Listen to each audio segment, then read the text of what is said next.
شریعہ جب آپ کا آپریشن کرانے کے لیے گئے تھے تو حضور تاج الشریعہ جب ڈاکٹروں کے پاس گیا، جانے کے بعد ڈاکٹروں نے جب حضور تاج الشریعہ کا آپریشن کرنا شروع کیا تو حضور تاج الشریعہ نے اس وقت ڈاکٹروں سے کہا رک جائیے، مجھے چیٹی کاٹنا اگر درد محسوس ہوگا تو اس وقت میرے آنکھوں کی آپریشن نہیں کرنا، میرے آنکھوں میں کوئی چیز نہیں ڈالنا۔ حضور تاج الشریعہ نے درود پاک پڑھنا شروع کر دیا، کہے سبحان اللہ۔ حضور تاج الشریعہ نے درود پاک پڑھنا شروع کر دیا، اس کے بعد ڈاکٹر نے پھر چیٹی کاٹی، پھر بھی درد محسوس ہوا، پھر حضور تاج الشریعہ اور درود پاک پڑھنے لگے۔ جب حضور تاج الشریعہ درود پاک پہ مگن ہو گئے، حضور تاج الشریعہ جب درود پاک پڑھنے لگے تو ڈاکٹروں نے حضور تاج الشریعہ کے ہاتھوں میں چیٹی کاٹا تو حضور تاج الشریعہ کو درد نہیں ہوا۔ اب ڈاکٹر سمجھ گئے آپ آنکھ کا آپریشن کر سکتے ہیں۔ اس وقت حضور تاج الشریعہ کے آنکھ کا آپریشن ڈاکٹروں نے کر لیا، کیونکہ اس وقت ہمارے حضور تاج الشریعہ نے کسی اور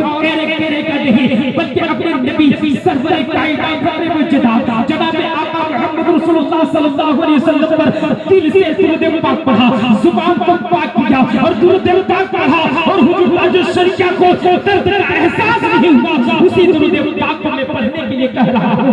درود پاک ایسی ویسی چیز نہیں ہے، اگر گھر کے اندر پڑھا جائے تو گھر کے اندر سے تمام بلاؤں کا اللہ تبارک و تعالیٰ دور فرما دے گا۔ گھر کے باہر پڑھا جائے تو شیطان آپ سے دور بھاگتا ہوا نظر آئے گا۔ اگر درود پاک پڑھ لے تو یقین جانو اگر آپ بیماری میں مبتلا ہے اللہ تبارک و تعالیٰ کو شفائی کاملہ سے۔ درود پاک ایسی چیز نہیں ہے، آپ درود پاک کی لو لگا کر جسم کو صحیح سے زبان کو پاک کر کے دل کو صاف کر کے درود پاک کا ہدیہ پیش کریں اور پڑھیں اللہم صلی علی سیدنا شفیعنا نبینا مولانا محمد بارک وسلم صلی اللہ علیہ وسلم یا رسول اللہ یا حبیب اللہ صلی اللہ تعالی علیہ وسلم۔ میں یہاں وہاں گھوما، کہیں پہ چین و سکون مجھ کو نہیں ملا، میں پاکستان کے سرزمین میں گیا، میرے دل کو چین و سکون نہیں ملا، ہالینڈ گیا وہاں پہ میرے دل کو چین و سکون نہیں ملا، میں افغانستان گیا وہاں میرے دل کو چین و سکون نہیں ملا، میں پاکستان کا ہر دوسرے پہ چکر لگایا کہ میرے دل کو چین و سکون مل جائے، کہیں پہ چین و سکون نہیں ملا۔ میں انڈیا کے ہر دوسرے پہ چکر لگایا کہ میرے دل کو چین و سکون مل جائے، لیکن کہیں پہ چین و سکون نہیں ملا۔ میں ہر دوسرے پہ چکر لگایا، ادھر ادھر دوڑا کہ میرے دل کو چین و سکون مل جائے، کہیں پہ دل و چین و سکون نہیں ملا۔ میں سمجھنے پر مجبور ہو گیا آخر میرے دل کو چین و سکون کہاں ملے گا، تو میں نے سوچنے پر مجبور ہو گیا شاید ہو سکے میں کسی امیر آدمی سے پوچھ لوں کہ تم تو چین و سکون سے رہتا ہوگا، تمہارے پاس مال و دولت ہے، تمہارے پاس محلات ہے، تمہارے پاس بڑے بڑے گاڑیاں ہیں، ہو سکے تم چین و سکون سے زندگی گزارتا ہوگا۔ میں بڑے آدمی کے پاس گیا، میں امیر کے آدمی کے پاس گیا، میں نے اس سے کہا کہ میں تو ہالینڈ گیا میرے دل کو چین و سکون نہیں ملا، میں پاکستان گیا میرے دل کو چین و سکون نہیں ملا، میں انڈیا کے ہر گوشے میں چکر لگایا میرے دل کو چین و سکون نہیں ملا، میں بہار کے سرزمین میں گیا میرے دل کو چین و سکون نہیں ملا، میں بنگال میں چاروں طرف چکر لگائے میرے دل کو چین و سکون نہیں ملا، میں اڑیسہ کے سرزمین میں گیا کہ میرے دل کو چین و سکون مل جائے، لیکن وہاں بھی چین و سکون نہیں ملا۔ آپ کو بڑے آدمی ہیں، آپ کے پاس بلڈنگ بھی ہے، آپ کے پاس اتنے بڑے گھر ہے، آپ کے پاس گاڑی بھی ہے، آپ کے پاس مال و دولت ہے، ہر چیز آپ کے پاس ہے، ہو سکے آپ کے دل کو چین و سکون ملتا ہوگا۔ میں امیر آدمی سے جب پوچھا اس نے کہا میرے پاس تو محلات ہے، میرے پاس تو گاڑی ہے، میرے پاس تو بنگلے ہیں، میرے پاس تو دولت ہے، لیکن پھر بھی میرے دل کو چین و سکون نہیں ملتا۔ میں کسی غریب کے پاس گیا، غریب سے پوچھنا شروع کیا اے غریب تم تو چین و سکون سے اپنی زندگی گزارتا ہوگا، لیکن غریب بھی یہی کہا میرے دل کو چین و سکون نہیں مل رہا ہے۔ میں پریشان ہو گیا آخر چین و سکون ملے گا کہاں، میرے دل کو چین و سکون ملے گا تو کہاں ملے گا۔ میں قرآن کی طرف لوٹ کر گیا، میں قرآن پاک کی طرف لوٹ کر گیا، تو قرآن پاک سے ایک آواز آئی ہے مسلمان ہے اللہ کے بندے تم کہاں اپنے دل کو چین و سکون پہنچانے کی کوشش کر رہے ہو۔ قرآن کہتا ہے تم کہیں بھی چلے جاؤ تمہارے دل کو چین و سکون نہیں ملے گا، تم امیروں سے پوچھ لو اس کے دل میں چین و سکون نہیں ملے گا، غریبوں سے پوچھ لو ان کو چین و سکون نہیں ملے گا۔ تو میں نے قرآن سے پہلے سے کہا اے قرآن تو ہی بتا میرے دل کو چین و سکون کہاں ملے گا۔ تو قرآن سے آواز آئی اللہ کے ذکر سے تمہارے دل کو چین و سکون ملتا ہو جائے گا۔ تو اس سے کیا پتہ چلا معلوم یہ ہوا اگر آپ کے دل کو چین و سکون پہنچانا ہے، آپ کو دل و سکون کی زندگی گزارنا ہے، تو ادھر ادھر بھٹک کر نہیں، ادھر ادھر گھوم کر نہیں، بلکہ اللہ تبارک و تعالیٰ کی عبادت کریں، اللہ تبارک و تعالیٰ کا ذکر کریں، اللہ تبارک و تعالیٰ کا وہ کلام جس میں تمام چیزوں کا حل رکھا گیا ہے، اس قرآن پاک کا ذکر کرتے ہوئے نظر آئے، اس قرآن پاک کا تلاوت کرتے ہوئے نظر آئے۔ قسم خدا کی آپ کا دل چین و سکون کے ساتھ زندگی گزارے گا اور آپ کی تمام بلاؤں کو اللہ تبارک و تعالیٰ دور فرماتا ہے۔ اللہ اعلیٰ بذکر اللہ تطمئن القلوب، اللہ کے ذکر سے، اللہ کے ذکر سے دل کو چین و سکون ملتا ہے۔ اگر آپ نماز پڑھتے ہیں، نماز فرض پڑھنے کے بعد یا نوافل آخر میں پڑھنے کے بعد اپنے دل پر ہاتھ رکھ کر 11 مرتبہ الا بذکر اللہ تطمئن القلوب پڑھیں گے، اگر آپ دل کی بیماری میں مبتلا ہے تو اللہ تبارک و تعالیٰ کو شفا کاملہ سے قرآن شریف میں وہ ہر چیز ہے۔ اگر آپ بلا میں مصیبت ہے اس کو پڑھ لیں، آپ کی بلائیں دور ہو جائیں گی۔ سورہ عاشر کیا ہے؟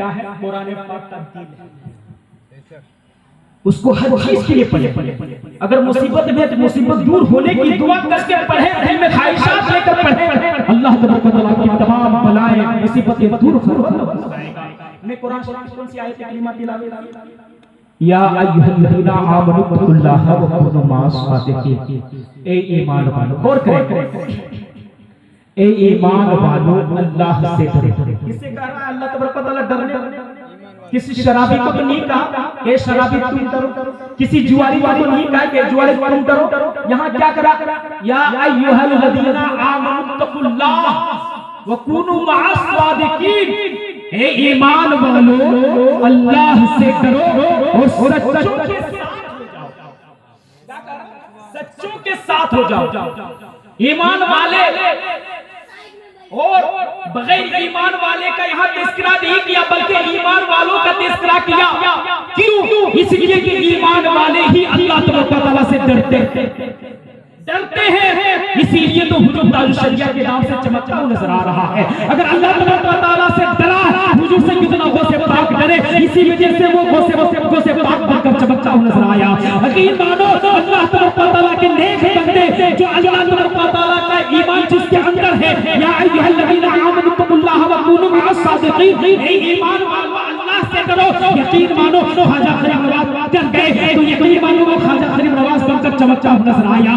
اسی لیے تو کہتا ہے چمک اس سے پاتے ہیں چمکانے والے، میرا دل بھی چمکا دے چمکانا۔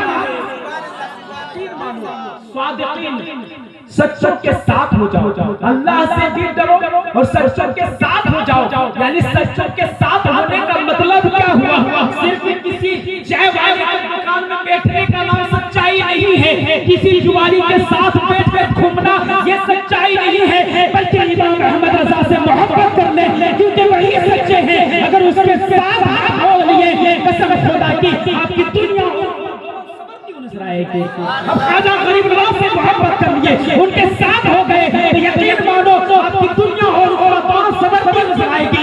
اسی لیے اللہ تبارک و تعالیٰ ایمان والوں سے کہہ رہا ہے ایمان والوں اللہ سے ڈرو اور سچوں کے ساتھ ہو جاؤ، سچوں کے دامن پکڑ لو تاکہ تم دنیا میں بھی صحیح طریقے سے زندگی گزار سکو اور مرنے کے بعد بھی اللہ تبارک و تعالیٰ سے سچے کے ساتھ اللہ تبارک و تعالیٰ تمہارا حشر۔ کل جمعہ میں بتایا تھا کہ جو نماز کا پابند کرے گا وہ صالحین صدیقین کے ساتھ اس کا حشر ہوگا، اور جس نے نماز کی پابندی نہیں کی اس کا حشر فرعون اور شداد اور حمام۔ جس نے نماز کی پابندی نہیں کی اس کی یہ حشر ہوگی۔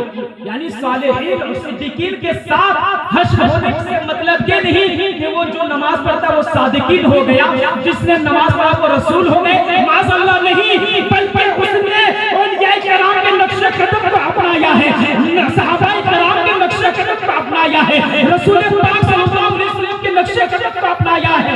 اسی وجہ سے اس نے نماز پڑھی، اس نے قرآن پڑھا، اس نے اللہ تبارک و تعالیٰ کا ذکر کی، عبادت کیا، تو یقین مانو وہ رسولوں اور صحابہ کرام صالحین کے ساتھ اٹھائے جائیں گے، اور جس نے غیر طریقے سے اپنی زندگی کو اپنے نماز کو ضائع کیا یعنی دوسرے کے نقل کیا یعنی کافر نماز نہیں پڑھتے ان کے نقش قدم پر چلا یعنی جو غیر